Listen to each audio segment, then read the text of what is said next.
not that easy to explain when you're at an age when you can understand and can talk to people.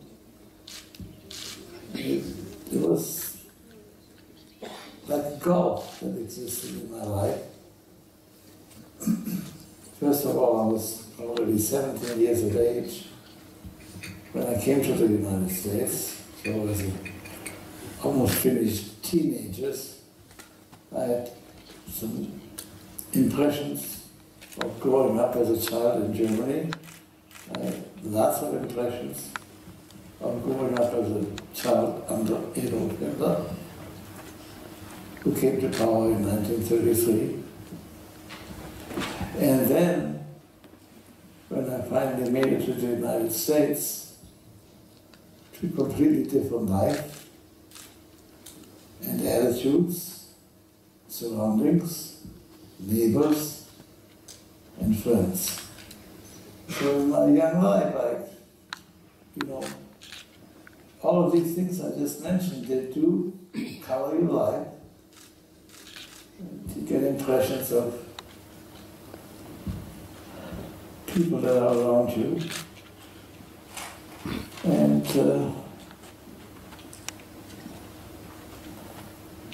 I've always had the feeling, not only the feeling, but the knowledge that there must be some very good Germans. Because what I went through, my family went through, we were survivors, and we were not immediately, directly as affected as other people were, particularly the Jews that had to live under the rules of the Eastern European countries. But as you grow up from one year to the next, you realize that the country that you lived in really and truly began to treat you as a second-class citizen.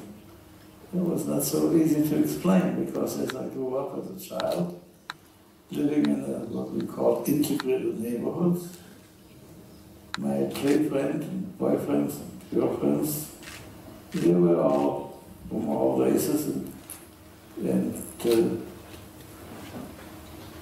creeds. We got along very well. And so I experienced this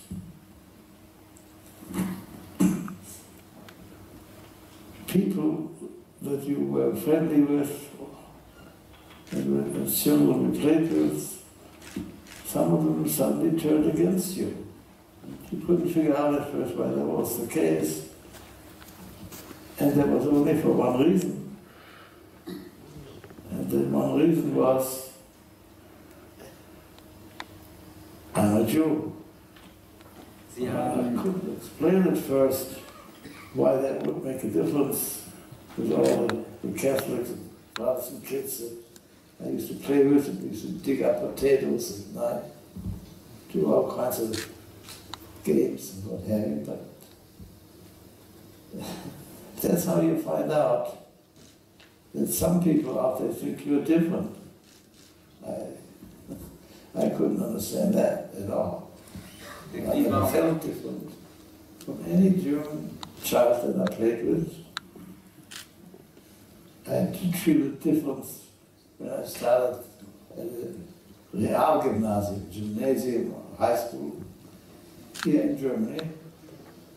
And there for the first time really I got some anti-Semitic remarks thrown at me, or people try to get up into fights with not only me but some of my Jewish colleagues. And then I began to realize that there was this so-called anti-Semitism out there. It was very minor, but it was there. It was here in Germany. And as you know, it was handed down almost from generation to generation. Mr. Cohen, may I interrupt you for a moment? Lassen Sie uns einen Augenblick, und wir haben ja einen Befreier unter uns, über Ihre Perspektive reden. Dazu muss man historisch, ist es im Film sehr schüchtern angesprochen worden. Festhalten, dass Amerika sich nie engagiert hat, um Juden gegen diese Judenvernichtung zu retten. 1943 gab es Unterlagen von Auschwitz. Die Frage war, bombardiert man Auschwitz? Der amerikanische Präsident hat sich dagegen entschieden. Wenn man weiß, was alleine 1944 durch die Vernichtung aus den ungarischen lebenden Juden stattgefunden hat, weiß man, dass diese Entscheidung Konsequenzen hatte. Aber Amerika geht in den Krieg und sie sind Soldat und machen eigentlich das, was Soldaten machen. Sie kämpfen gegen andere Soldaten und irgendwann sind sie in Dachau. Und da passiert ihnen als Menschen, als Soldat etwas, was außerordentlich und einmalig ist. Wie haben Sie das erlebt und wie hat Sie das als Mensch verändert? I don't know where to start. First of all, I want to thank Maddie for inviting my wife, myself, and my grandson back to Germany. I went in the Army at the age of 18 in 1943, got out in 45. That's where I've never come back to Germany. It was the last place on earth I'd ever want to see again. Well, I'm very happy that I was invited back to see a different Germany. As you suggested, as a soldier, I was trained to kill a soldier, and he was trained to kill me. And the first basic training I had in Alabama was kill or be killed. So at the age of 18, I've been trained to kill the enemy. Now we had a common enemy, it was Germany, and we knew why, because to try to conquer the world, and we were taught that we had to stop this man, had to stop this crazy thing going through the whole world. We landed in Utah Beach, and about a month after that, I was with an artillery outfit, a 283rd Field Artillery Battalion, and I was trained in Fort Sill, Oklahoma to become a forward observer.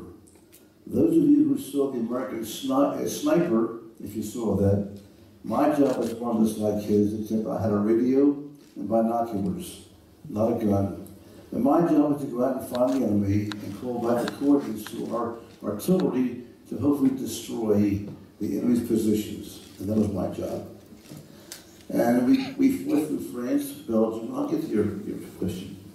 We fought through Belgium, Holland, Germany, France, of course. And we hit resistance in Germany. The film showed to protect the homeland. And November 9th, 44, in Fort C, the German sniper got a hold of me, and our Jeep was destroyed. Smitty, my driver, ran me to the hospital. Oh, I'm good, I'm fine now. I came out of the hospital, feeling really well. On the way to so-called supply depot, Dachau, as the movie showed, about a mile outside of Dachau, the odor to this day is with me. We couldn't understand it. Now remember, in 45, there was no mention of a concentration camp or death camp. Never heard of it. We had no idea what the odor was, as every liberator will tell you that. We came across the boxcars that you saw in the movie, which I saw in the movie, which I have pictures of this. And we captured the town, we captured Dachau, and found guys like Ernie weighing 85, 90 pounds.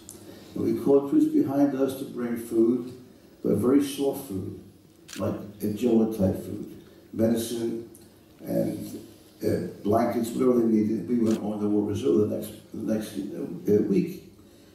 Fast forward, as a GI, came out of the Army, GI Bill went to college, started a family, and about 50 years after I got out of the Army, when 2020, with the deniers said the Holocaust never happened. And I called Gratz College, a predominantly Jewish college in Philadelphia. I said, I had to tell my story because I was there and I want the people to know about it. And I spoke to little groups now and then. But now the highlight of my present life is that my wife wrote an article about me, the Jewish experiment in Philadelphia. And in the experiment it mentioned I was a survivor, I was a liberator of Dachau, a foreign zone from the United States Army. Ernie saw the article and called me. I said, I want to thank you for saving my life. And he and I had lunch together about 4 years ago. It was a very emotional lunch. He had his son with him. I had my wife with me. And we started to speak. Give an example. Last week we spoke to 500 high school students in Newtown, Pennsylvania. That was Tuesday. Thursday we spoke to 730 Catholic kids in the biggest Catholic school in Lancaster County. And Sunday night we spoke to 200 Jews at the synagogue. So we had a really tough week, but we loved every minute of it. And we're carrying the story on as long as we can. Ernie's 86, I'm 90. How long can we let this go on? In 10 years, we'll all be gone. There'll be no one else to tell the story. So I said to the kids, go home and tell your parents what you heard today. I told the parents, go home and tell your kids what you heard today. Just carry our story on. I'm not getting my thank you for bringing me here to tell our story and to meet you great guys who survived this thing. I was outside looking in, you were inside looking out.